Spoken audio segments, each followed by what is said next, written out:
Good morning YouTube and welcome back to my channel. Normally we dive into all sorts of DIY adventures, but today we breathe new life into a forgotten treasure. Today I've got something really special for you. I recently stumbled upon a do-it-yourself bandsaw that was handmade by an old carpenter. It was a bit of a mess, but I saw its potential and also a potential to save some money. Because big bandsaws aren't that cheap. So I decided to take on the challenge and give this old beauty a much needed makeover. Buckle up and join me on this hilarious journey as I transform this beast into a sleek and functional tool.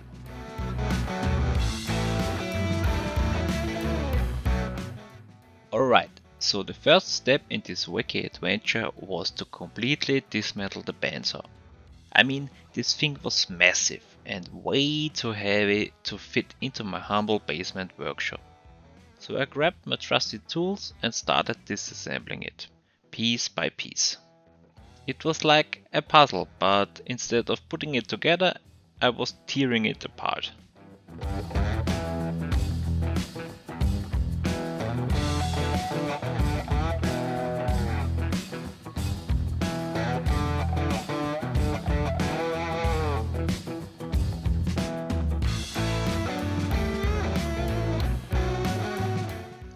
Once I had the bandsaw in its individual components, I had to deal with the rusty and painted metallic frame. First I tried acetone to remove the varnish. Acetone works really well, but it is very toxic and the fumes are corrosive. So I switched to a special angle grinder disc. I bought this disc especially for this purpose. And I have to say, it worked grandiosely. I put a link down below. With the angle grinder I was removing as much rust and old paint as I could. It was a bit of an arm workout, but hey, I'm all about those gains, even in the workshop. I've gained 45 pounds in a week.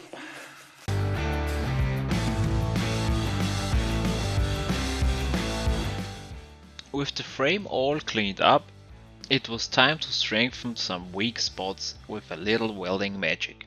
Safety glasses on, sparks flying, and a few questionable welds later, the frame was looking more robust than ever.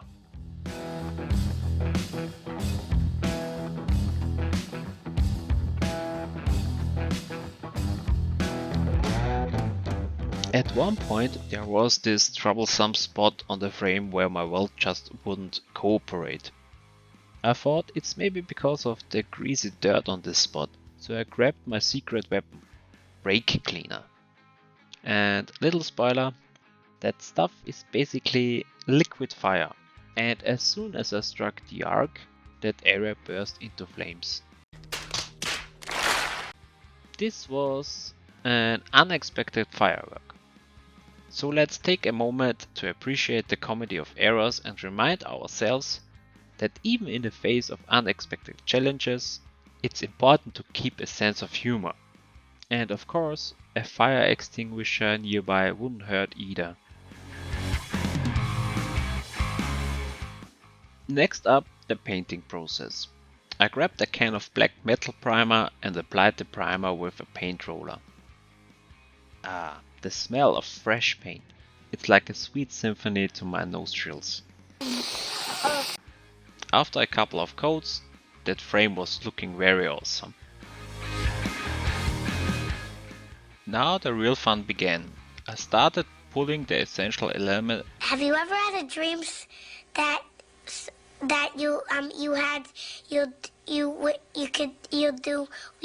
you once? I started putting the essential elements of the bandsaw back together. Piece by piece, I could feel the excitement building up.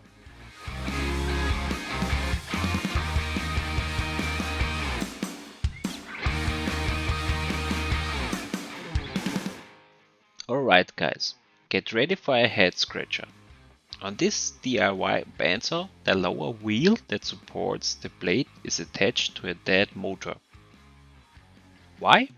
Well, I think it has two reasons. First, it's like an extra weight for a stable standing. And second, it functions as a stable bearing, I guess. The real motor does its thing through a belt, which turns this yellow wheel.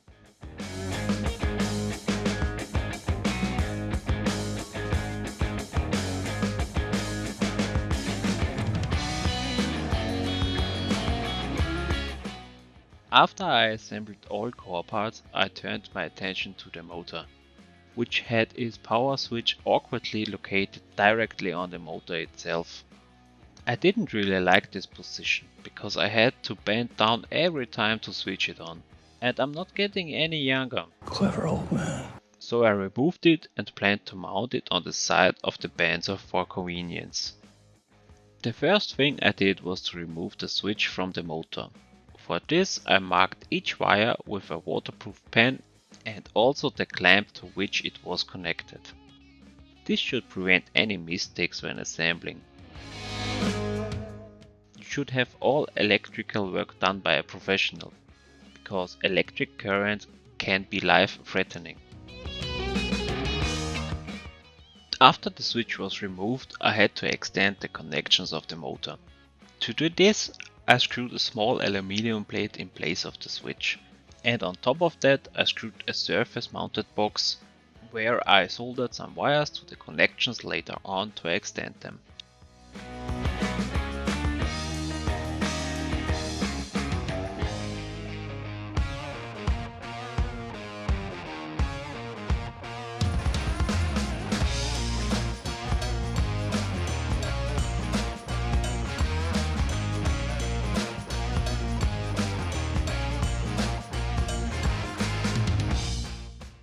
For the protection of the wires I used a leftover piece of 20mm electrical tube.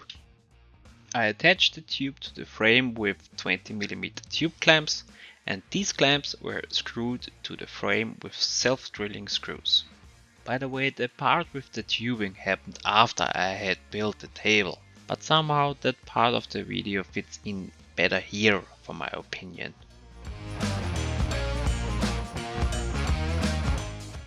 The original table on this Bandsaw was made from a plain old particle board, so I decided to build a brand new table from scratch. First things first, I constructed a sturdy base using some construction lumber. Before we move on, if you're enjoying this hilarious journey as much as I do, and you won't want to miss the next crazy adventure coming your way, go ahead and click the subscribe button. It really helps to grow the channel. Then I placed a 3-layered board on top of it, but I didn't stop there. To add that extra touch of durability and finesse, I topped it off with a layer of smooth and sturdy multiplex plywood. It's all about creating a table that can withstand the test of time and handle some serious cutting action.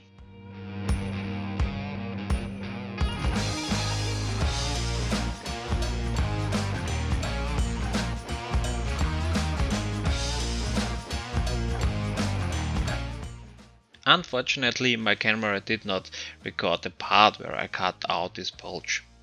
Briefly explained, for the rounding I used a hole saw, and for the straight cuts I used my handheld circular saw.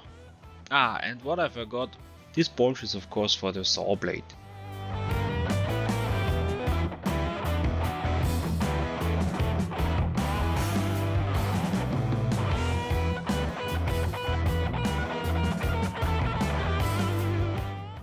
After I mounted the blade guide, I started carefully tensioning the blade.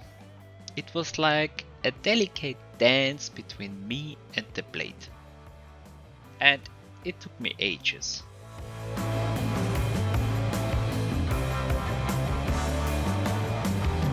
"2,000 years later." But in the end, we found our groove.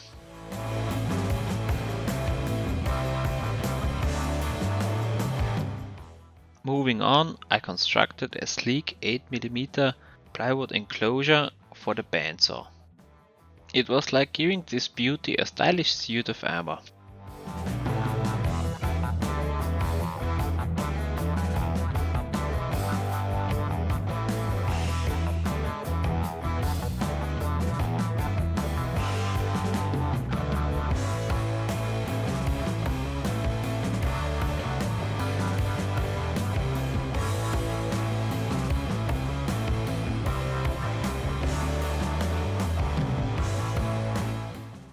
After I had prepared all the plywood sheets, I used a thread cutter to cut M6 threads in the frame. Afterwards I screwed all the sheets to the frame and also partly to each other. Okay, short side story. In this video I used 3 different cameras. First my old camcorder, which I also used in my other videos. Then at some point I had the idea that I could use my old SLR, but I soon realized the batteries ran out extremely quickly while filming.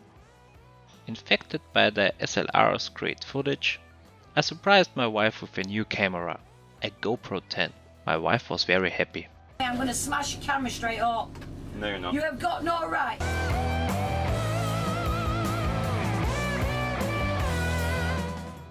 And guys, I have to say, the camera is really great.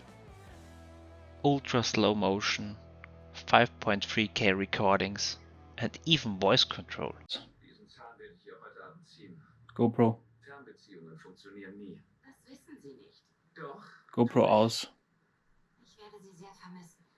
GoPro Aufnahme stoppen.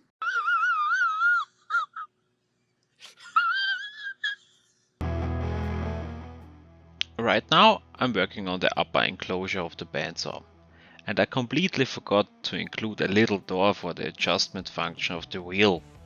But no worries, I quickly found a solution. Sometimes even forgetfulness can lead to creative fixes.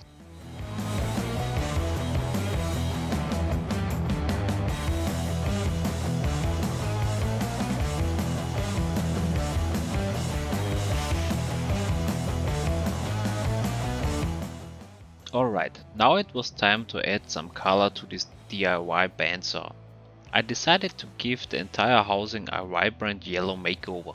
It's amazing how a simple coat of paint can bring new life to a project.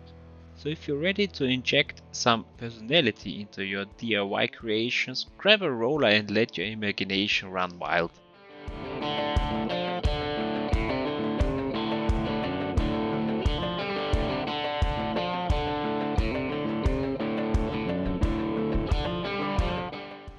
After all the painting excitement, it was time to repositioning the switch for our bandsaw.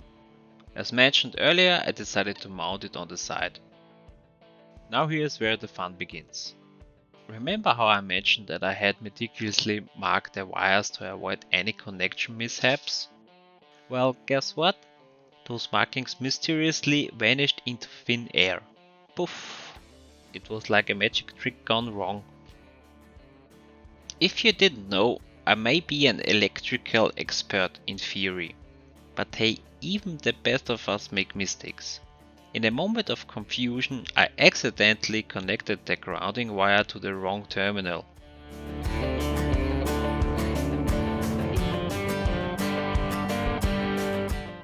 And you know what happened next?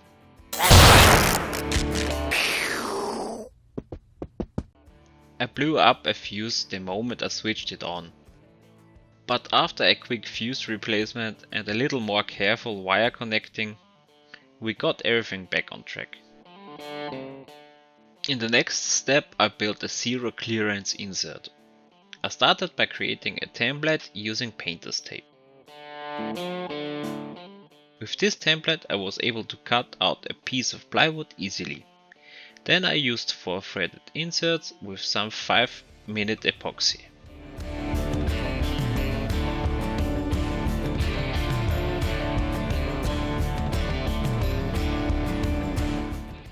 The final steps of our bandsaw transformation are within reach. One crucial addition we needed was a dust extraction system. So I got to work and came up with a creative solution. First I assembled a small plywood box, securing it with screws. Then I attached a 50mm PVC pipe fitting to the box. This would serve as our connection point for the dust extraction hose. Now here's where things get a bit experimental. To ensure enough clearance for the saw blade, I had a wild idea. I glued some brush bristles onto the 2 lower plywood pieces.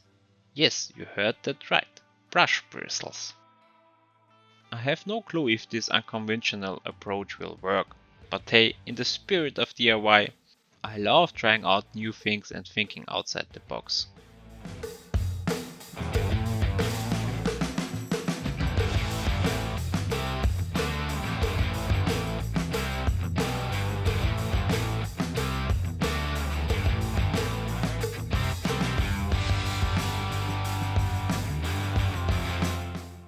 In the end of our Bandsaw transformation, I had a brilliant idea. I thought it would be really cool if there is my channel logo on the housing. Here's what I did. I printed out my channel logo on a sheet of A4 paper and carefully placed it in the center of the upper part of the housing. Using a pen, I traced the outer lines of the logo onto the wood, creating an impression. With my handheld router in hand, I followed those intended lines, slowly engraving the logo onto the wood. Once the engraving was complete, I took a moment to paint the groove black, adding a touch of contrast. And there you have it, my friends. The transformation of this DIY bandsaw was one wild ride. So let's raise a toast to the inventiveness of the original builder and their creative use of a non-functioning motor. It just goes to show that in the world of DIY, there's always room for unexpected surprises and unconventional solutions. Don't forget to hit the like button if you're enjoying this entertaining DIY adventure. And remember to subscribe to my channel for more witty insights, hilarious discoveries, and epic DIY escapades.